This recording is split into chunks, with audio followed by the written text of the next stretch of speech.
Meetup. My name is Richard Skylons. I'm a co-founder of this group. So we're running together with Tom, and we ask analysts also to join us in order to grow in member size and probably on target market of our members. You can reach me in any social network if you would like to reach me. Anyway. So we start as usually with personal introduction because there's a couple of new faces, and probably it's good for you for networking to introduce yourself and tell a few words what you're doing and why you're here. Then we have two speakers. First will be Julie from Riga Strategy University. And yeah, it's kind of long and very complicated name of presentation. Yes. Probably she'll explain a little bit more what it's all about in details. So, and Tom Schmidt from Accelerate's Life probably will share a little bit more understandable topic, like he will talk about acceleration of your biotech startup and share the experience on that. And then we get an announcement and summary. That's the usual framework of our meeting. So probably we'll start with introduction, just three simple questions, answers. So who am I, what I'm doing, what's my biotech, life science, or healthcare experience, and probably starting with Julia. So, my name is Yulia Wojciechowska. I represent Riga Strategy University, and actually I deal with research, scientific projects for a long time. And my previous experience with Accelerance program, and it was within life science project or shortly before life science project, trained me to develop products in a certain way, and actually my last year project was rather successful. We succeeded in development in a dermatocosmetic product development, and I would like to thank Tom first of all, since your training within Accelerance was really effective, and a team for dermatocosmetic product was developed considering advices that we got during Accelerate. So what I am doing actually, yes, my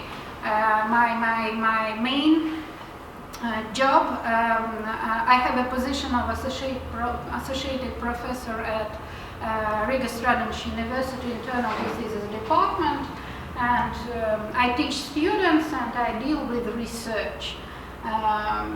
So yes, okay, I think it's pretty enough. If enough. you would have any other questions, and I can you will close proceed. the presentation. No, we will go First of all, yes, okay. So, but we'll do something don't know.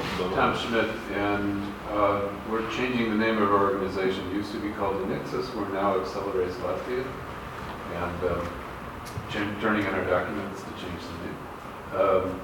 Accelerate's Latvia and Accelerate's Life is an organization that's affiliated with Accelerate's in Denmark, which is a top 10 in Europe accelerator and the top accelerator in the Nordics as voted by Nordic Startup. So we currently source primarily pipeline in Latvia in life sciences, health tech, and then we're working with some green technology companies. And my background is I have an MBA, but before that I have a degree in biochemistry, and I worked for almost 10 years in research in pediatric cardiology and a little bit of oncology.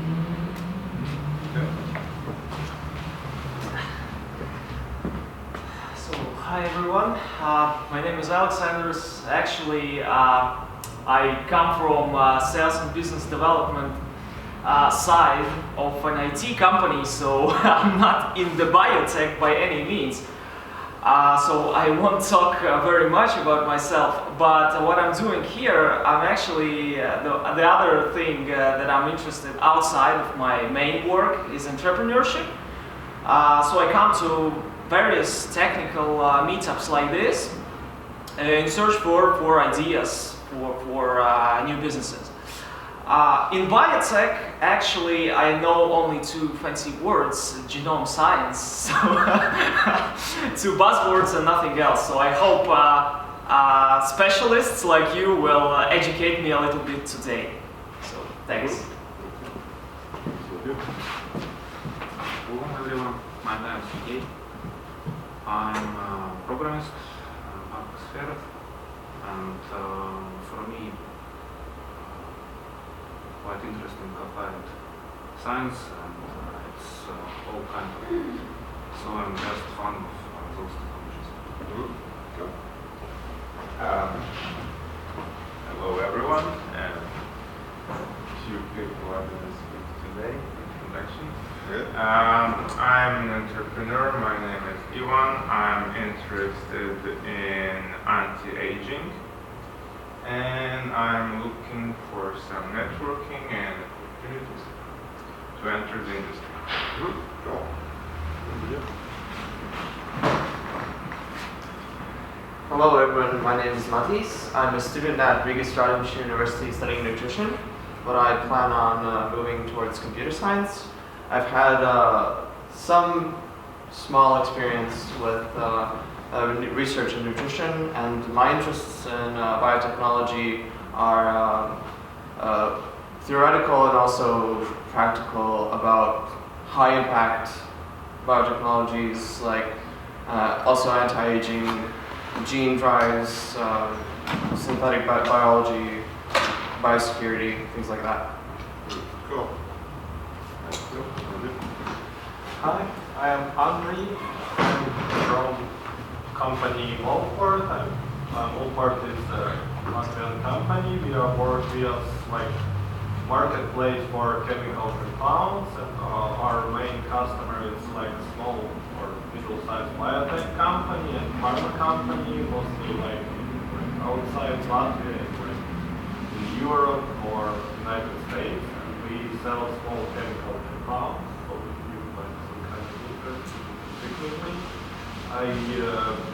Myself, I'm originally from Ukraine, only 1 year in Latvia, and I have a high education in chemistry and IT, and also take some classes in bioinformatics. Cool. I just know. I understood that I forget last night to invite somebody from to speak because it's Easter time probably. So next time, I really would like to see somebody from your company and talk about product and let's say, yeah. Although we can discuss this. Yeah, sure. Okay. Thank you. Evan? Good evening, everyone. My name is Emil Sudikov. I'm currently studying computer science at the University of Latvia and also working as a research assistant. Actually, at the Institute of Electronics and Computer Science, and my work sphere of research is basically combining computer science and healthcare industry. So basically, I'm working on different application of sensor networks and modern technologies in healthcare industry, and in several research and startup projects, and also working as a technical officer in a startup dealing with 3D printing and automatizing the process of 3D printing of assistive devices such as prosthetics and orthosis. Yeah, and I'm really interested into developing the community here in Baltic states, dealing with the health tech, biotech, etc. And we also now are working on a student community called Hackers, basically to combine young healthcare specialists, computer scientists, marketers, designers, in order to boost up the startup industry and also research projects in the healthcare technology sphere. So yeah, that's basically all about me. If you have any questions, just drop a line. You are co-organizer of the Yes, I'm the idea author and one of the co-organizers of the Health Tech event, which is happening here in Riga on April 15th in a new building of the University of Latvia. So basically the thing is that we're going to gather people with different competence, and they're going to work on their projects for 48 hours, and then they're going to present their projects to jury, to potential investors, and also get some prizes and do networking and the whole sphere. So basically, if you have any interest into joining us, drop me a line, or I'm going to be here, so let's chat. Yeah, thanks. Okay, yeah, thank you for those who first time here in meeting and wondering why we are here. So the basic idea is to boost up this knowledge and entrepreneurship ecosystem here in Latvia and improve networking between different parts of ecosystem members for those who are developing something in garage or in student dormitories or somewhere else, and to boost up this peer-to-peer learning skills and experience. So, and it's all about open innovation, subculture. To share your ideas is good, not share is bad. It might help your project, by the way. To improve public and English language skills, public speaking and English language skills, and to merge technology and entrepreneurship. So we usually try to bring here half-to-half ratio of technology guys and entrepreneur guys, so to bring them together. So international recognition is important for our country. So that's why we creating this meetup.com that we discovered if you search for some sort of technical verticals in Riga, events or groups or enthusiasts. And local ecosystem building also is very important. And next time bring your friends, project speakers. Yeah, we're open to this kind of thing. So this is part of eight different groups in so-called meetup network. Latvian Technology and International Meetup Network. We get drones, UI/UX, mobile applications, automotive, blockchain, startups, which are also find their co-founder meetup group, big data, and this is biotech, by the way. So you can easily find them out in meetup.com. They're monthly, so they're all happening here. So you could probably, if you're looking for designer, for example, just try to be here at UI/UX meetup, and probably you could get in touch with this person you're looking for. So previously there was a question I heard that what's understandable under this name Biotech. So this is a slide where actually we put everything together in one buzz name.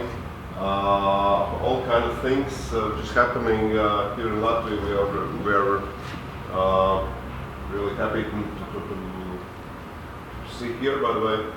And different let's say market verticals like life sciences, biotechnology, bioengineering, health startups, wearables, sometimes biotechnology, genetics, all kind of things.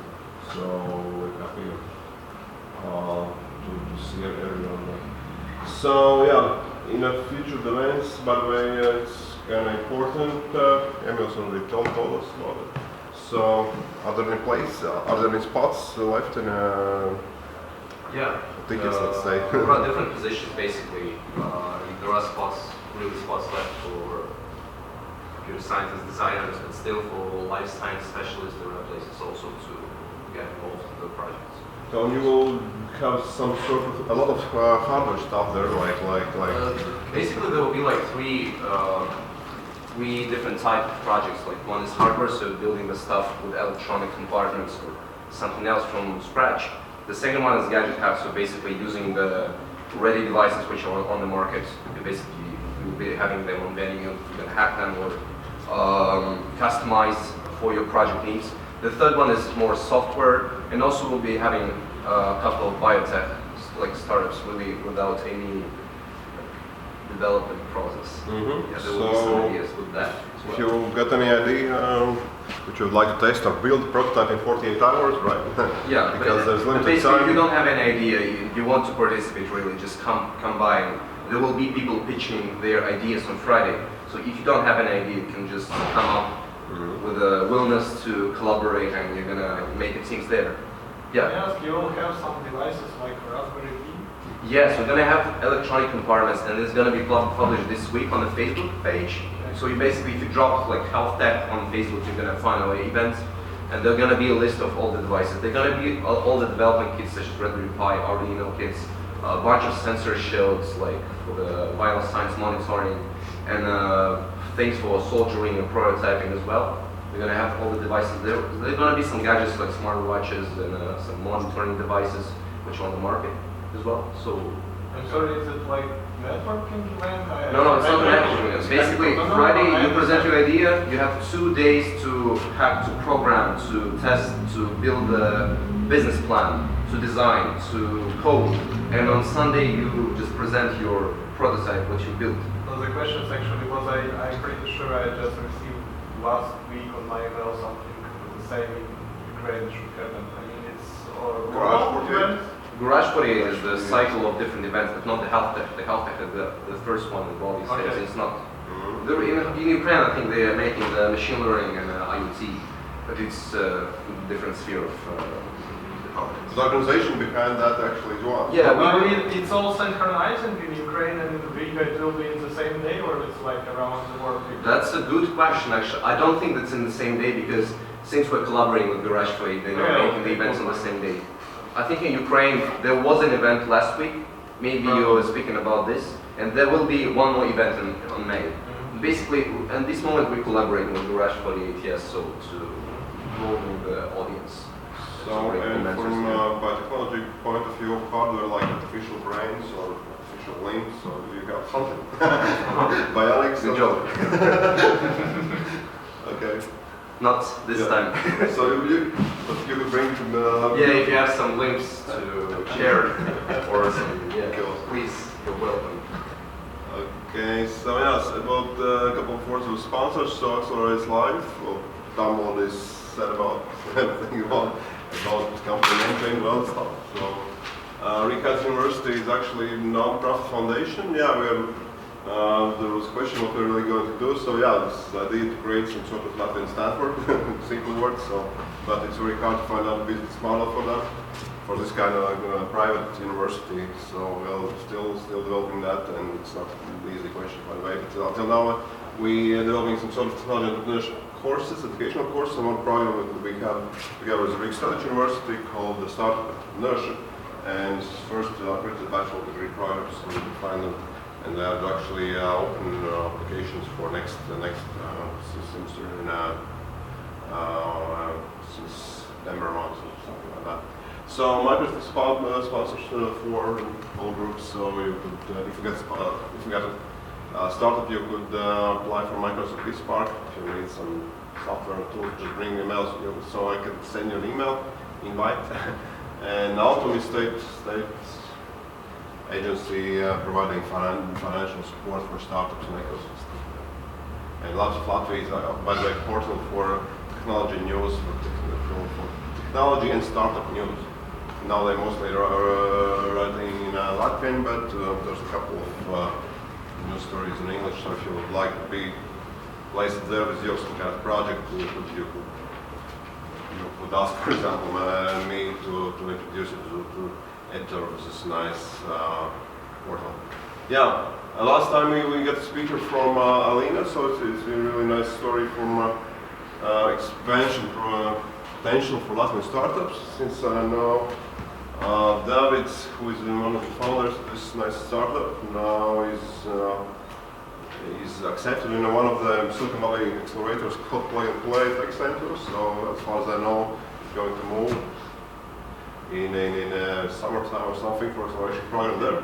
They're an accelerators company, and he's going to spend a few weeks with Plug and Play. Okay, this is probably the latest information. Yeah, just some months ago probably. Yeah, but it's a really interesting thing that he just told the story how they discovered this nice startup, and as far as I understood, they don't have any marketing or something related to PR. They just placed this startup profile in Angel List or somewhere. So, and guys from California found them something interesting and invited to speak there in front of the American investors in the middle of Silicon Valley. And it's I think now it's time full of possibilities and opportunities to do global things. So yeah, now we come to the speaker time. So John Julie, please, stage is yours. Your presentation. Yep. Here's the clip. Yes. So again, I would like to represent a project that was conducted at Riga State University during last year, and we have developed a cream which is to be applied to restore so-called skin barrier. So one of the the most valuable advices we have got during Accelerates program was to study target group which would need our product. Yeah, before we underwent training at Accelerates, we were very smart. Since we are doctors, we deal with very difficult diagnosis. We know everything about our patients, and this is why we develop the best products. Yeah. So, but bad news were that actually we know nothing about real life.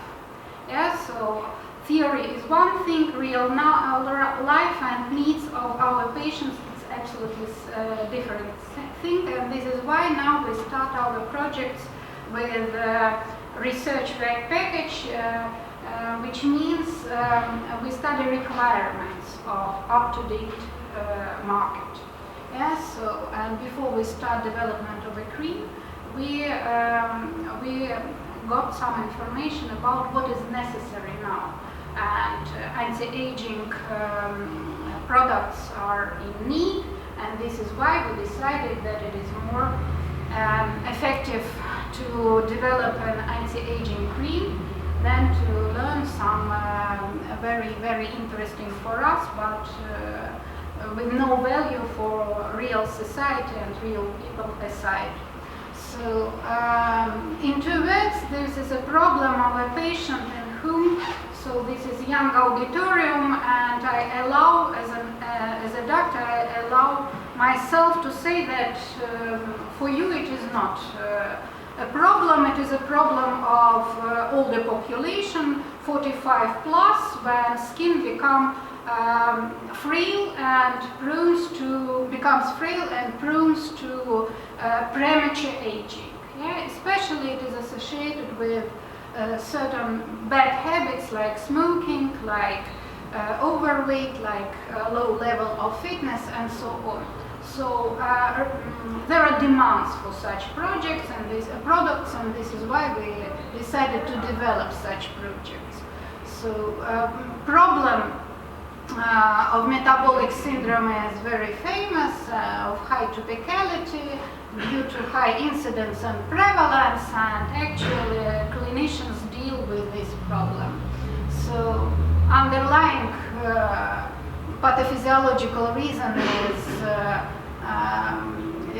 the following: skin barrier becomes too frail. Some slides on press studies we have developed, so we revealed weak points of the skin, and this is why this product, which is able which is addressed to heal these weak points,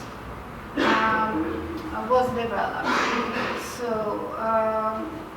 this information was not developed by us. These gaps in knowledge are widely known, and this is actually a quotation from cardiology, European Society of Cardiology guidelines on metabolic syndrome. So, so this is one of the necessary steps, in my opinion, since we address our innovation to certain stakeholders and opinion leaders. So we take into consideration gaps in knowledge that are shared and that are in need to be solved.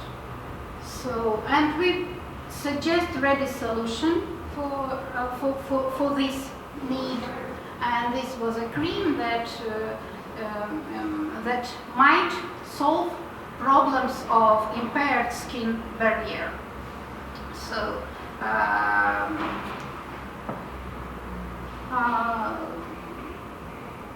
the strong part of our cream is it is a technical solution which combines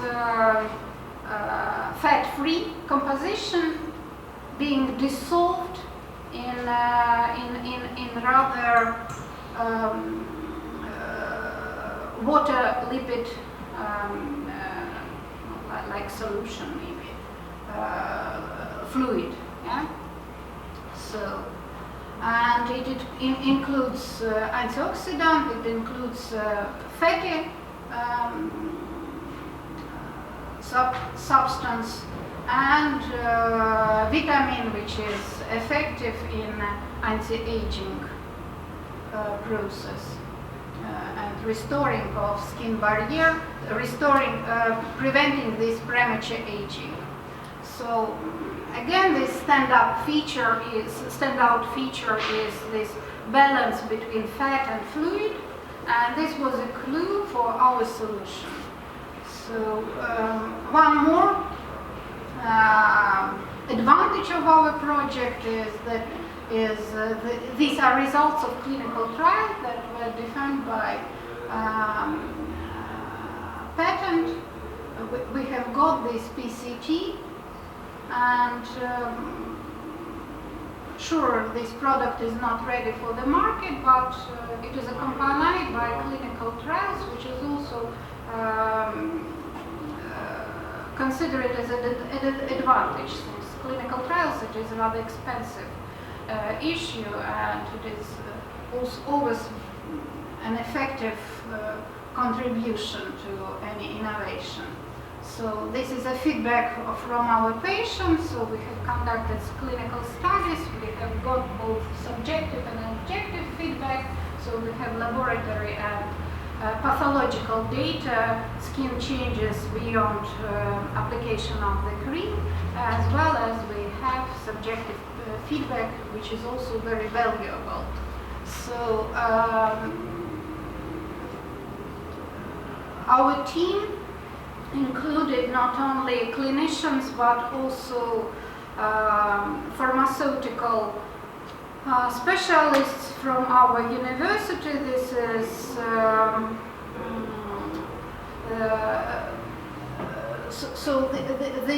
so it was possible to perform manufacturing of the cream. Yes, so we have manufactured, which we have developed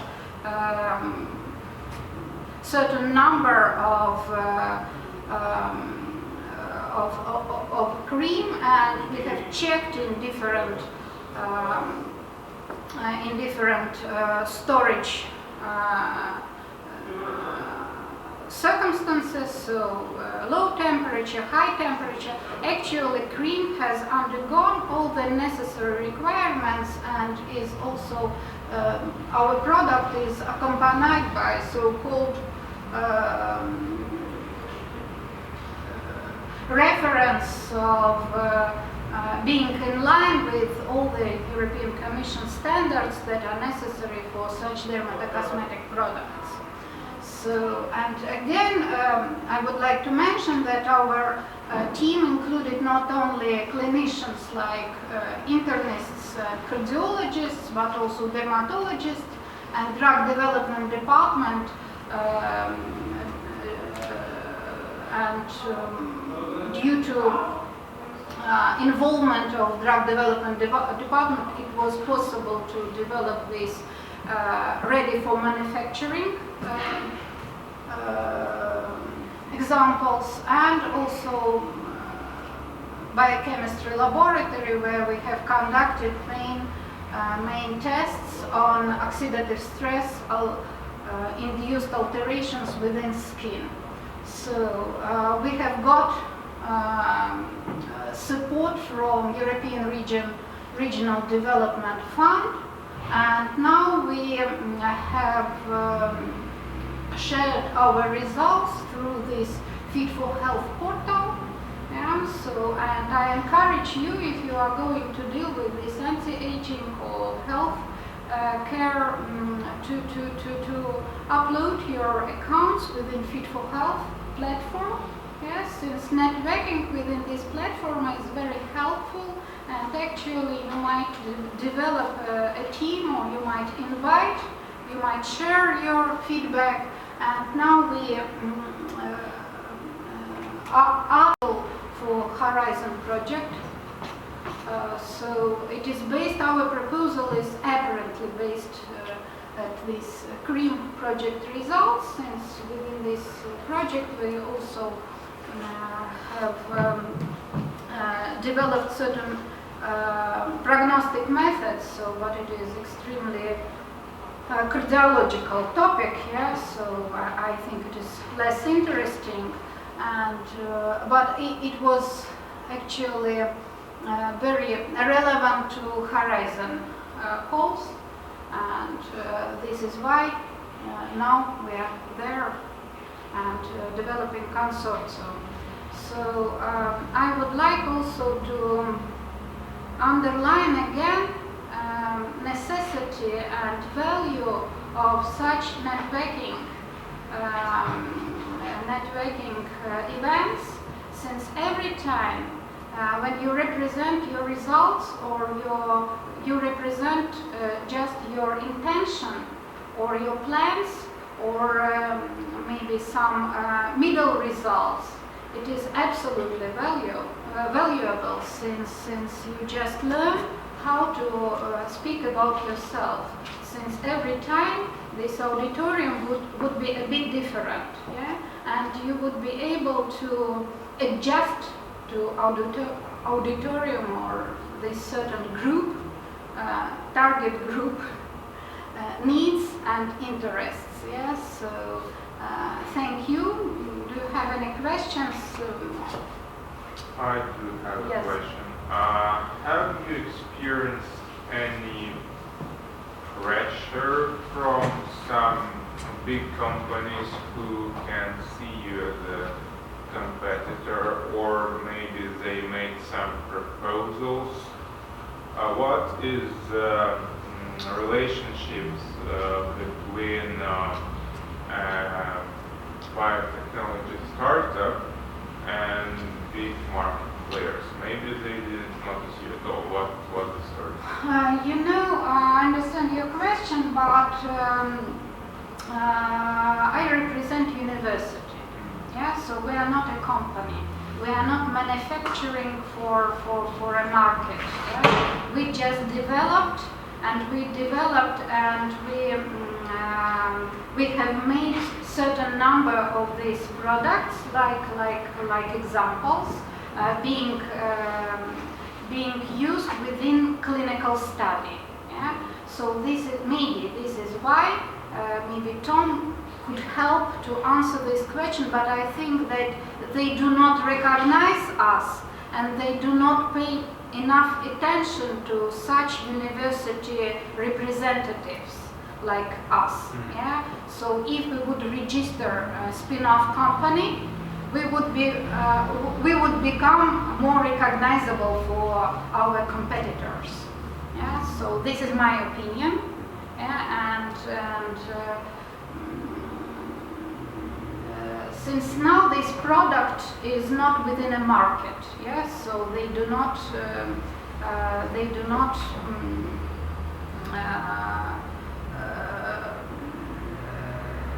consider us as a competitors. Okay, thank you. So this is why no pressure, nothing. Yeah. Have you actually tested this on the real customers? Yes. So I mean, the real customers that you find maybe through some sort of marketing that are willing to, let's say, take risks and experience this new product, not knowing how it was developed and knowing only the side the customer should know? Yes, actually, no. I consider that our customers, these are our patients. But from another point of view, from manufacturer point of view, customers, these are either drugstores or maybe dermatologist association, yeah, that make a decision about release of this product or further promotion of the product. Yeah? If we consider that customers, these are my patients, yes, these were just patients with certain skin problems due to certain cardiovascular problem, and we suggested this product, Yeah, and it was also control group, so we performed these clinical studies. This is our strong part, yeah, so actually this is my expertise and my skill to conduct a right clinical study that would be evident enough me to share these results as evident results, valid results, reliable results. Yeah? Yes. My question is like, do you have any quantitative result? I mean, if your content use like, do not use any type of tram, use your tram and use some competitor. Yes, yes. And how better is your percentage or whatever? Yes, actually we have this description. We have these descriptions since these were requirements to prove novelty of our cream. We have compared with similar ones. Yeah, if I open this slide with disclosure, so selenmethionine in such way isn't included in the routine creams being applied for in case of premature aging of the skin. Yeah, combination A vitamin and selenmethionine is less common. Yeah, so antioxidant activity haven't been checked in previous clinical studies. So such kind of the study actually is unique, yes, so especially in this certain group of the patients. Yeah, and this is why we succeed in the registration of this patent. So you want to tell that antioxidant activity was never studied in such combination in this group of patients with such skin changes, yeah? So actually... but in another combination? Like in another combination maybe, and this is why another indications would be defined. And So, and if we turn more to product from this research, so what it should be? It's like a medical drug, or it's beauty shops, some kind of cream or something? I can't recommend to everybody as beauty shop product. Yes, so it is rather through drug stores beyond the administration of dermatologists. Okay. So it is not mass market. It is at least we decided in a such way. Yes, so yes.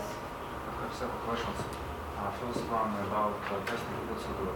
Yes. How many for example, years or not years it was, and how many patients were used? So it was a group of 94 patients. So about 40 of them, this was control group with no skin problems. So usually these groups are almost equal considering number of patients.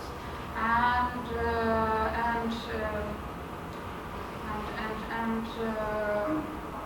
this gender ratio was majority were women, since such patient group is just more typical, more common. And how long duration of the study? 10 weeks. So it was 10 weeks during summer period, and it was also important for us since we simultaneously have checked this pigmentation, hyperpigmentation, which is also a characteristic of premature aging. So this summertime results in hyperpigmentation. Which diagnostic was used? It was dermatoscope, yes, so routine examination using dermatoscope. So certified dermatologist performed physical examination, routine skin examination by means of dermatoscope, as well as not in whole patient group, but in less number, about 15 patients, also skin biopsy was applied. Yes, since we need patient to agree But you mentioned connection is cardiological. Yes. So what is, I don't see straight connection with them.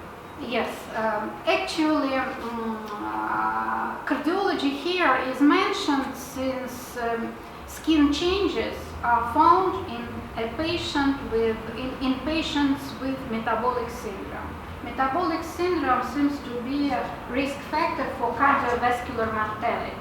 So first, it is metabolic syndrome. It means that metabolism converts into metabolically unfavorable profile or pattern, how do you like, yeah? So, and in several years, depending on a lot of risk factors, cardiovascular pathology would develop for sure, yeah? But your test was about 10 weeks, and to see results and procedure testing this metabolic changes is not answered. These are answered, but not by means of the cream. Cream is just solution which is in need for cosmetic reason from one point of view, but also if we go further, there is information which is not proved, but in medicine this evidence is seems to be an open question. There are some literature references about inflammation which is supporting metabolic syndrome. So actually, I am not sure, there is no enough information, but one of the hypotheses is that skin inflammation supports metabolically unfavorable gait of metabolic syndrome. Yes, so skin is the largest organ of the body. Yeah? So and such bulk of inflammation supports and would result in more severe, not more severe, but more significant cardiovascular risk. And this is why skin inflammation should be treated. So this is why we encourage in cardiovascular risk stratification, there are several approaches. General population approach, limited population approach. We can provide such prophylaxis prevention to everybody. So we need to select target groups, and our idea that metabolic syndrome patients, especially with skin alterations, this is target group. One more question. Yes. You mentioned that the cream is for 4 parts of skin. Yes. It is because they are most invulnerable. Yes, since this prone to also ultraviolet. Do you have any data how the skin microflora reacts to this cream? Very good question, thank you. I even participated in October in Microbiota Congress and spoke to colleagues who deal with microbiota evaluation laboratory. So I would like this to be my next step, yes, since I would like to find some funds to continue my studies, since microbiota might be a very helpful marker of antioxidant activity, and also, yes, I think that is very actual, and microbiota studies, in my opinion, are very, very perspective. Yeah. Yes. Sorry, when you made this clinical test or research, did you also have a test group which used placebo to compare? Not placebo. Actually, for such pilot study, placebo control was not necessary. Yes, since it was not drug development. Yeah. So, but to be in line with the requirements, we developed control group, which used no cream at all. Yeah. So, and by the end of the summer, we just checked skin changes, both by biopsy and dermatoscopal examination. And any percentage? Yes, sure, and this is why this patent registration was possible. Yeah, we have got improvement beyond cream application. So, yes, and patient feedback is one of the most valuable. Yeah, they come and ask for more. So probably my question is in terms of commercialization, because as far as I understood, this is kind of research project until now. So are you looking for commercialization, and until now, how much possibilities you have discovered on, or let's say, considering like building startup, spin-off company, if you start at university, sell licenses, or This is usual question to my university. I'm still waiting. When they will be ready? So Linda now is not present. It's a good transition. Yes, so this is my pain. So we can develop some products, but we are university. Yeah. So the only I can is to go to these platforms to share my product. and what this platform really means. So. Fit for health. You might communicate with anybody who would be interested in such product. Now, at least for our prognostic method, you asked me about cardiovascular. Actually, I'm an internist. Yeah, I'm not dermatologist. And within this project, I have developed also method of cardiovascular risk evaluation considering skin changes. And I continue studies within this field as well. Within this field, we go to horizon, since this is a goal of patient stratification. So, and if you would like, just let me know, we can discuss. It's actually, we would need also programming, we would need knowledge in how to assess big data, how to consider, to take into account so different biomarkers, yeah, not only visual ones, but also laboratory data, maybe some patterns, habits, and so on. Yeah? I have one question. Yes. Last one. You mentioned that, if I understood correctly, that university is sort of holding you back a little bit, so you need their approval to move forward, if I understand correctly. No, to develop a product, yes. Okay.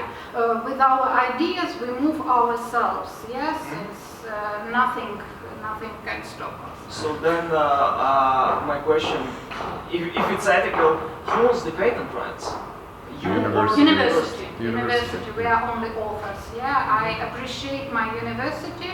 I appreciate my teaching at university. I have actually a lot of responsibilities. I have students whom I help in some scientific work. Yeah, so and I enjoy my responsibilities. This is why I do not develop my company and still yeah.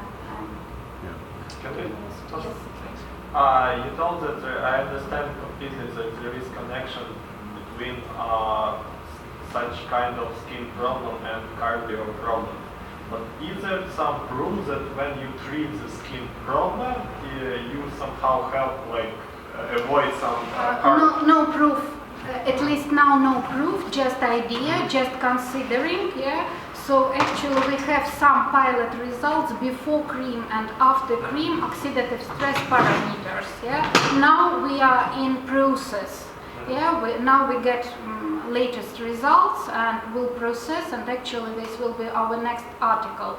But I'm absolutely sure if now will be no information on it, yeah, we will need another biomarkers, yeah. So I'm absolutely sure that this link exists. Okay.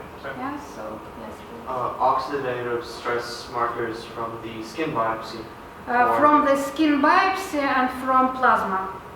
There's also a connection between the plasma and the skin. Actually yes. There are certain skin alterations that are secondary to oxidative stress. Yeah, and there are certain oxidative stress parameters from plasma. Yeah, actually we can even this was not conducted within our study, but it is possible to evaluate number of free radicals within skin by means of fluorescence. Yeah, so such method exists. actually a lot of possibilities. It depends just on financing. Which are the main markers? Main markers, no, very simple. This is total antioxidative capacity of plasma. This is chemiluminescence, presence of free radicals. This is activity of superoxide dismutase. This is activity of glutathione peroxidase. We have very strong specialists at our university biochemical laboratory. Professor Chesters, just let me know, or I can, yes. Now we start on one more project, and actually malondialdehyde and this HNE malondialdehyde, accordingly lipid oxidation and protein oxidation, protein carbonyls, yes. Any more questions? So maybe suggestions for 16 name for this product? I just wonder if you want to stick around working in Strathclyde University, who is actually going to do the commercialization. Again, I teach students. Yeah. I deal with some research. Yeah, I do not deal with business. It is not my strong part. And do you have? Still, the university can do spin-offs, so basically, I don't know how it would look Yes, like they, conditions structure. and they even intend. But Yeah, still, is it? at our Yeah. institute, And where in I'm fact- working on the dependent one, but still we have spin-off conditions, and there's not a huge problem. It's basically a really cool infrastructure to build, actually, or to do research. So you don't need to blame the university. It's really I'm good not intending to blame Yeah, I know, anyone. it's just- I'm just asking, are you planning to invite some entrepreneurs to move this project forward? We already I would rather, yeah, but it depends also on our a bit bureaucracy at university, Well, or the university- inability, or maybe Last- not enough experience. Last week, our organization signed a contract with Strathclyde University. We're going to be providing commercialization acceleration services for up to 5 projects, of which I'm sure Yulia's project will be one, because I know the projects. Yeah, the situation with university commercialization in Latvia is getting simpler. It used to be much more complex. When the commercialization reactor, when they took a piece of intellectual property from Riga Technical University and commercialized it, it's called Canellum. Much more difficult situation than it is now.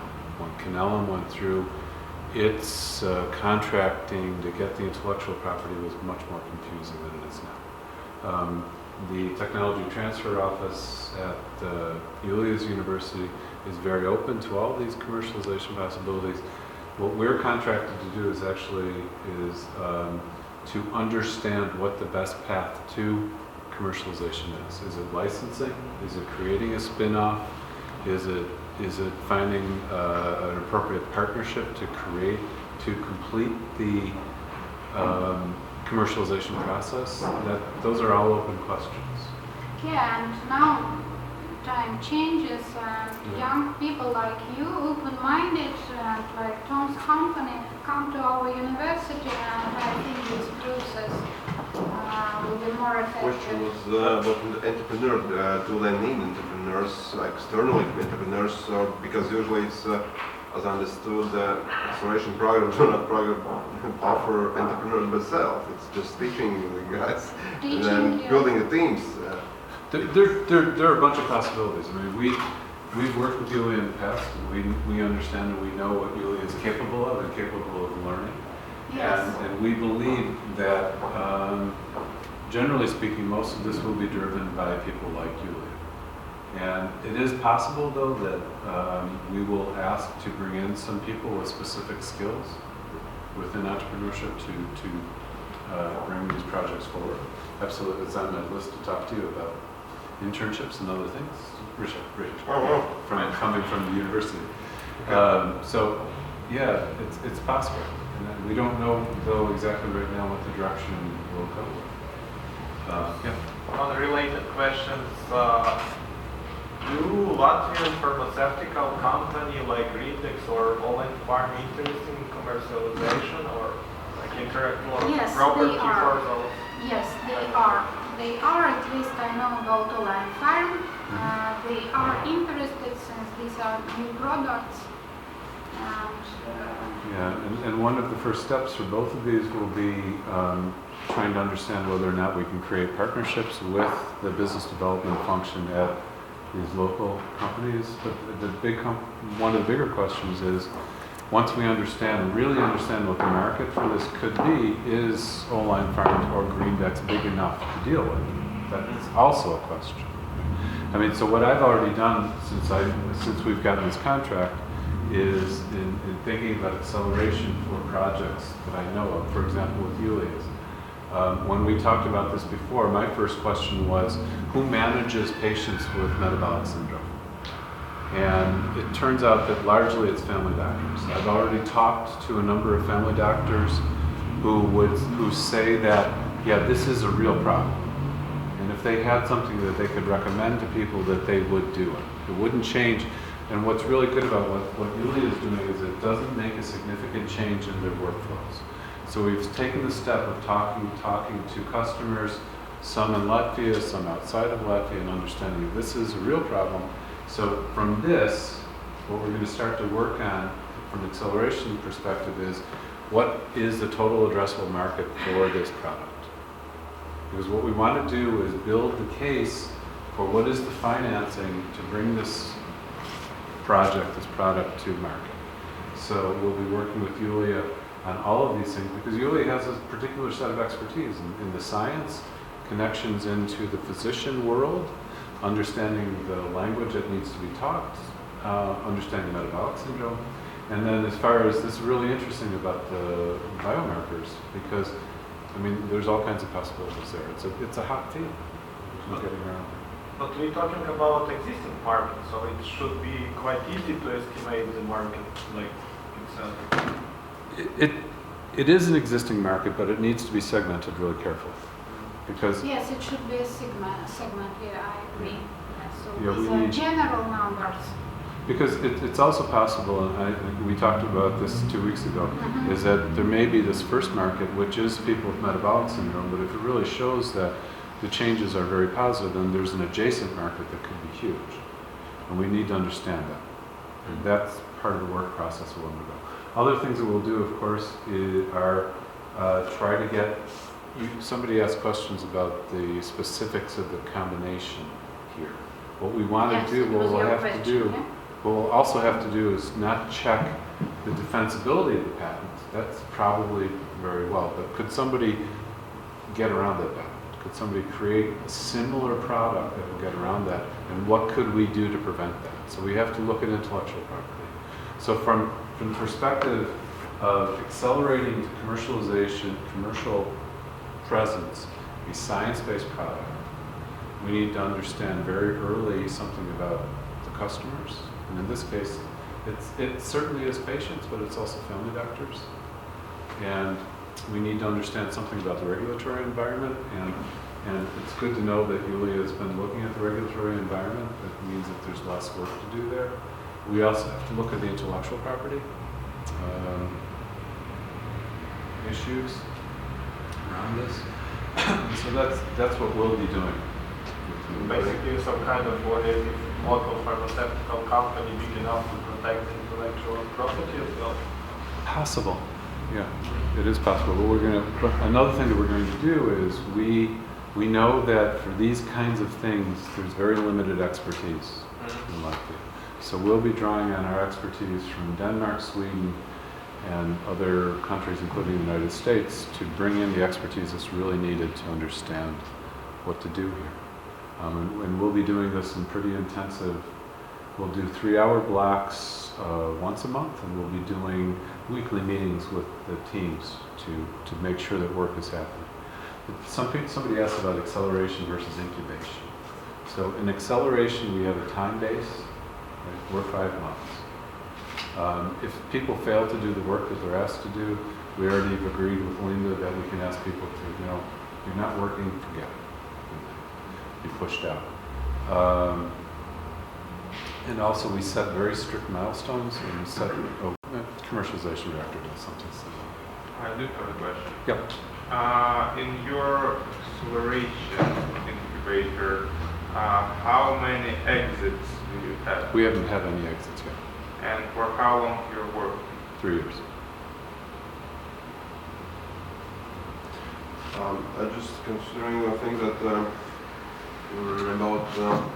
drug prescription, this business model or something, because I just start thinking that if you follow this drug prescription, so now in Latvia, for example, your family doctor, if he's writing a drug prescription, he should mention not marketing name of drug, but this ingredient or something. Yes, chemical actual name. Yes, so But in your case, it's... in our case, it is not under recite prescription.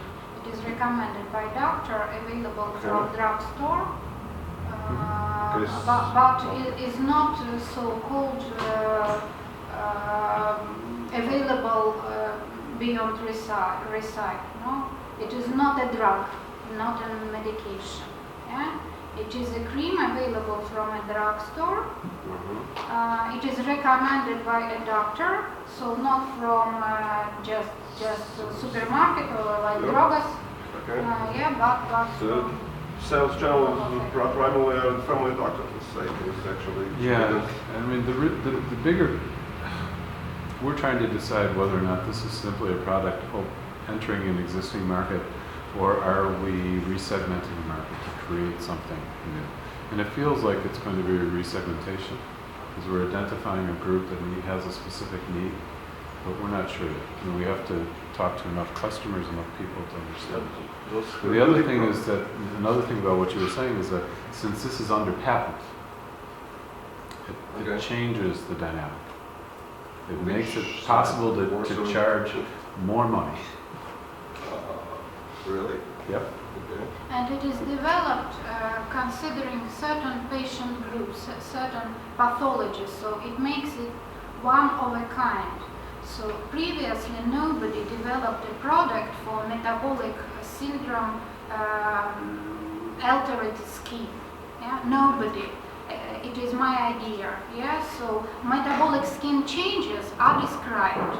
These are actually this information is available, but nobody treated by means of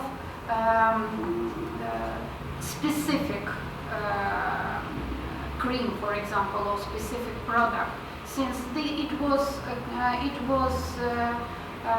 managed considering dryness of the skin, candidosis of the skin. So nobody developed these changes under the metabolic syndrome etiology, and nobody applied such specific product. Yeah, so this is a unique feature of our product. But I see you want to provide the product as pharmaceutical product. And how long the registration procedure should be in this case? Too long, and Can this it is be why not it will not be a drug. Since Okay, yeah, that's great. yeah, No, not a drug. very few people in Latvia would do a drug development process. It's too long, it's too expensive, and as, I mean, there was a silly, I'm sorry, I have to say this, there was a silly article by the former Minister of Economics where he said that Latvia should pay to have Mildred registered in the United States. Even at this point, it's a generic. It would still cost millions of dollars to do that, but it's a generic. Essentially, there's no money to be made anymore. Nobody, not even Greedex, would, if they had the money, they would not spend it to do that because there's no premium to be had. It's a generic, and once they completed the registration, anybody else could make it. Where's the point? But I mean, drug development is just too long of a process. You need really big partners. Organic Synthesis Institute has developed those partnerships. They know what they're doing. And even despite these clinical studies that were relevant enough and evident enough. Yeah. It was not possible. My previous project was development of a drug, yeah, so, and actually it was a point when we Yep. started to work together, yeah, and I got a lot of knowledge and experience, and as I mentioned previously in the beginning, all we scientists are sure we know more than anybody else, and this is why we are strong, yeah. Absolutely otherwise, it is our weak part, yeah, so this knowledge. So we need to forget everything and to open our mind to society, to people, to market, to demands, and so on. And it was a drug, and we failed since, yes, it was very smart, but nobody needs this, yeah, so nobody would like to help with such long story. Any chance that it will be interesting for some pharma company? No, at least it's like a miracle. It's like a miracle, a fairy tale. Yeah. It would be really difficult to do because both of these drugs, it's a combination. Can I say? Combination, absolutely. It's a combination.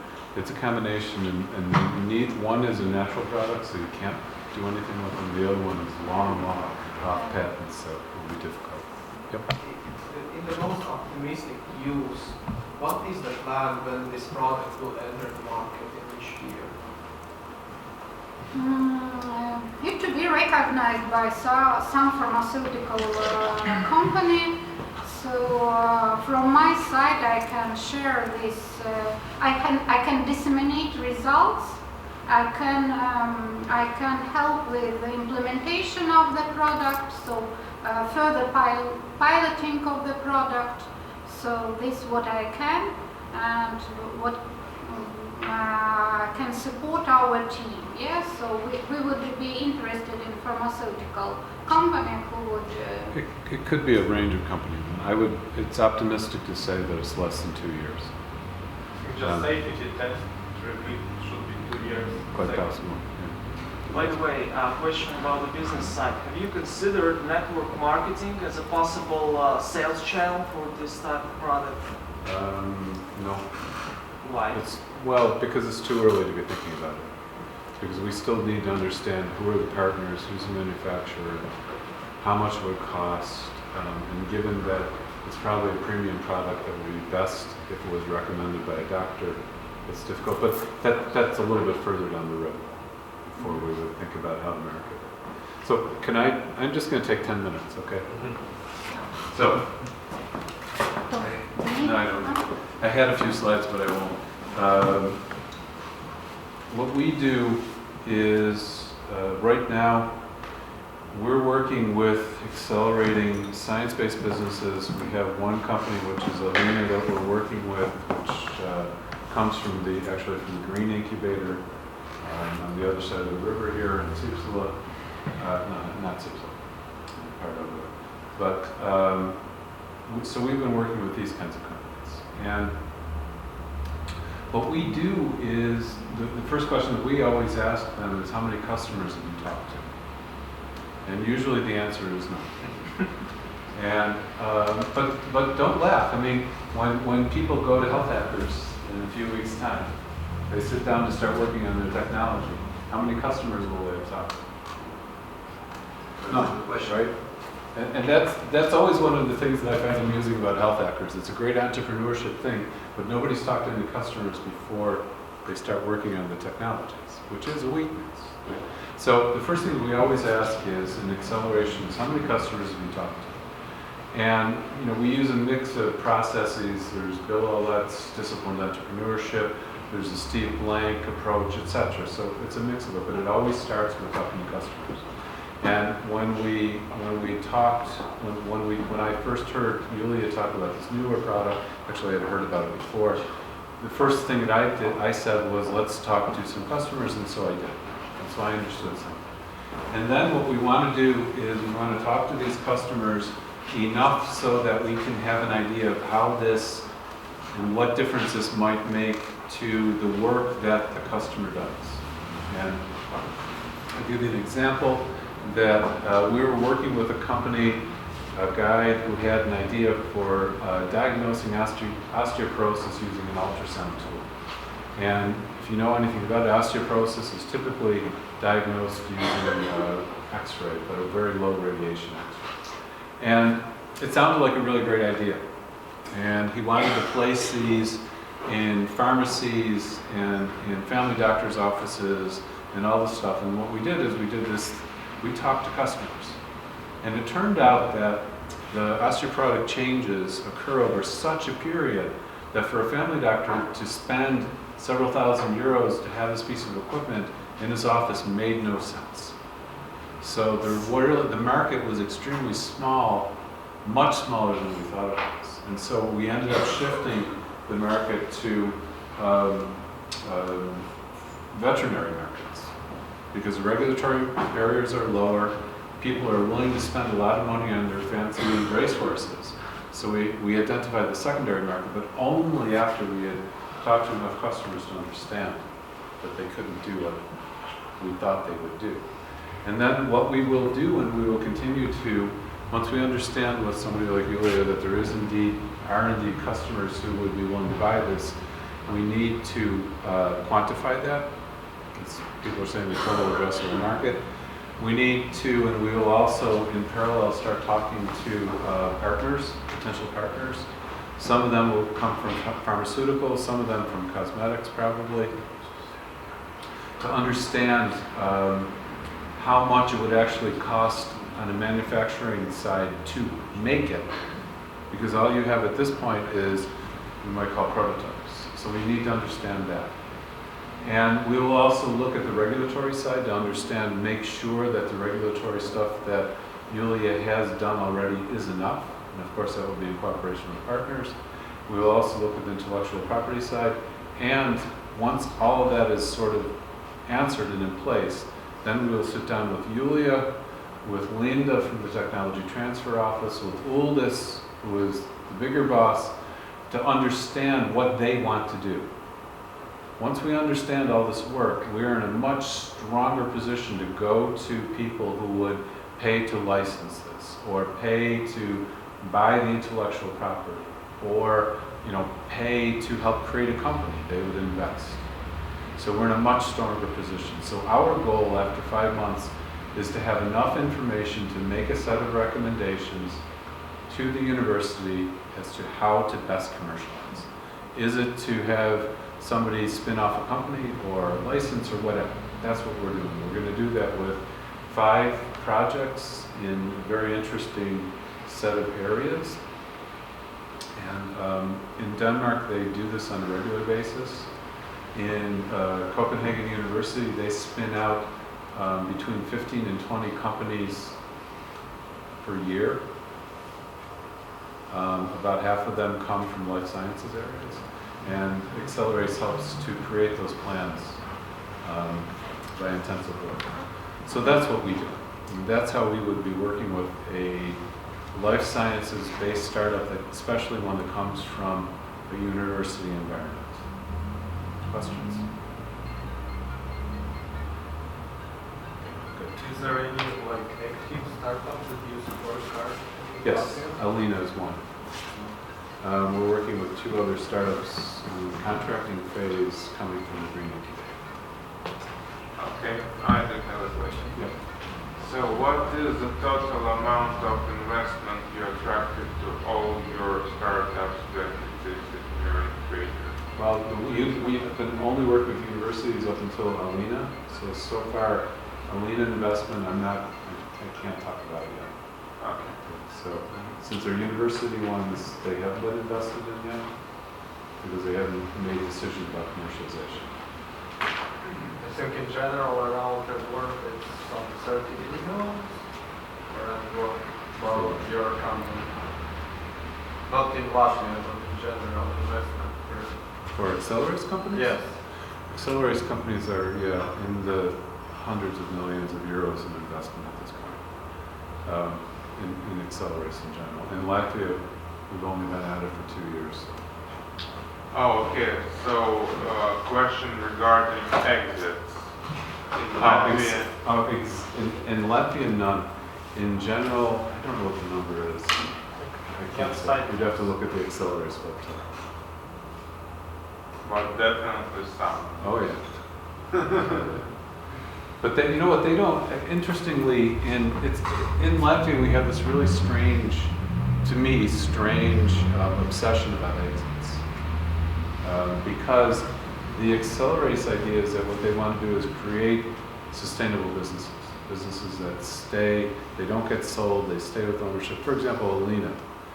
One of the reasons we were really attracted to them is because Davids and Solvit and Zirks, they want to create a business that's going to live in Latvia for a long time. And yeah, some investors may have exits, but the company itself, you know, they're not looking to sell off the company. Yeah, but usually investors are looking for exits. because Yeah, they but really and want that's the money that back. comes from choosing the right investors too. Yeah. Yeah. Well, maybe one question is what's the experience from Denmark, for example? Are there any, not any, but are there a lot of startups, like tech startups, created from this university projects? Are they more like spin-offs, or what's the trend in general? In Denmark, they actually, like I said, they spin off around 20 companies per year from Copenhagen University. But you consider like technology startups, you could call them? Yeah. That's the definition. Well, they are. Yeah, sure. University of Pennsylvania, where we have a very good collaboration through through a private relationship. They spin off technology startups like 5 to 10 per year. And those are life sciences plus IT and a little bit of engineering. In Latvia, if you look at what's going on right now over at the Green Incubator, there's Alina, which is intellectual property developed at the University of Latvia. You have Canelum, Riga Technical University. But Helm is licensing Yeah. spin-off, let's say. It's not the typical startup. It's different. Well, but you know, you work with what you have. I mean, in Right. Sweden, for example, if you develop IP in a university in Sweden, it's owned by the authors. That's not the law here. It's a different set of rules. Right. And in Sweden, what that does is it opens the door for different kinds of investors. There's a woman that I know who is developing a diagnostic and treatment that's related to diagnosis for a specific form of muscular dystrophy. And on average, every year, there's 5 diagnoses of this disease per year in the world. But this is such an expensive disease that she's already attracted, based on only on her IP, she's attracted over €500,000 in investment. But that's because in her university, she owns that IP. She can have a company where that IP resides and take an investment, you know, and she's still 5 to 10 years away from any sort of American. Yep. So it's 72? 72 million, yeah. I had the same thoughts for a long time, so I'm really glad that you agree. So maybe we can make some joint action because what? That IP shouldn't be owned by universities, Oh. even if it's created by all assets owned by universities, and the university pays salary to the person. Because the problem is not that the universities are nowhere in the world entrepreneurial organizations, unfortunately, but Would you consider the United States an entrepreneurial country? yes, but Who owns IP in universities in the United States? sorry? Who owns IP in universities in the United States? I'm not 100% sure. But I think Universities. universities, yes. Yeah. But there's this famous story about Cisco Systems founders who worked in Stanford. They want university to start really installing networks around. And the university said that, sorry, we are not going to do it because we do research and teaching. But in Latvia, this is a problem that these patents end up with universities, and they didn't have high value. Those are not very high value patents, but if they would be owned by physical persons, there would be some chance that they would be used in entrepreneurial activities. The environment around that has changed a lot. In the 5 years, I think, no, it's 7 years that TTOs have been in existence, you can see there's been a change. For example, the portfolio of patents from Stradiņš University. It used to be very heavily weighted towards Latvian patents, which are, forgive me, but basically useless. You can't sell them, you can't license, you can't use them. So they've gone more and more towards international level patents. RTU, the first time I talked to RTU, they handed us a catalog of like 200 pieces of intellectual property, of which 190 were Latvian patents, and that's changed. So there's a growing awareness of how to do it. And the Canelum example is a great one. They've learned, RTU has done a lot towards internalizing the lessons of that. And if you look at what Talos has done over there in trying to at least start to drive some entrepreneurship, it's really good. And at Stradiņš, since they have Richards over there, I mean, it's the same thing that's happening. You know, those things are slowly changing. Well, the solution might be that the patent is granted to the physical person, the inventor, and with a contract which says that in case you get some money from this patent, you have to pay like 50% or 30% to the university. Licensing, by the way. Yeah. Licensing by another name. Yeah. Yeah, I can say some sort of license. Sure. Yeah, there are lots, we should look into how it could be better handled. So, any more questions, Tom? Well, actually, I would like these two guys to introduce themselves, because everyone here needs some introduction. Yeah. Could you introduce yourself? Yes, well, many people know me already. I'm, how to say, I'm a business person, consultant, scientist also a little bit. I was some time ago president of Young Scientists Association. Now I'm in consulting and research and leading a company. And your name is? Ins Device. Yes. The company is called Smart Company. Smart Company. This is Ali's journalist, actually not so long ago, chief editor of Business Magazine Canada also. So maybe if he will find some interesting topics, we might find something about it.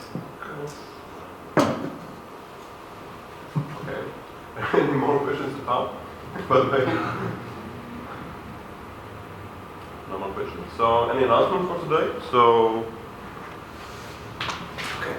Speaking of announcements, next month, we don't have a date yet, actually being May, RSU, in cooperation with the contract that we just signed, will be starting a series of 4 seminars and workshops, day-long workshops. The first one will be on lean approaches to startup growth. And all of our teams will be required, and most anybody is invited to come and join the workshop. This workshop will be led by the local Accelerators Latvia. Then we will be doing one on intellectual property. That one will be led by Peter Burke from Accelerators in Denmark. And then we're trying to decide on the last 2 topics. so when will we find information in some? You will find information on our website, via Twitter, through RSU, Facebook, etc. Okay. Any more announcements? Sorry, Any question? these will be held at RSU itself? Or Yeah. somewhere else? Very simple. Any more announcements for today? Or job offers or projects or something?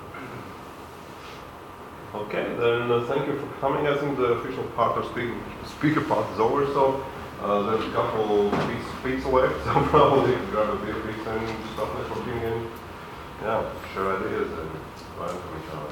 Thank you. Thanks, Rico. Thanks.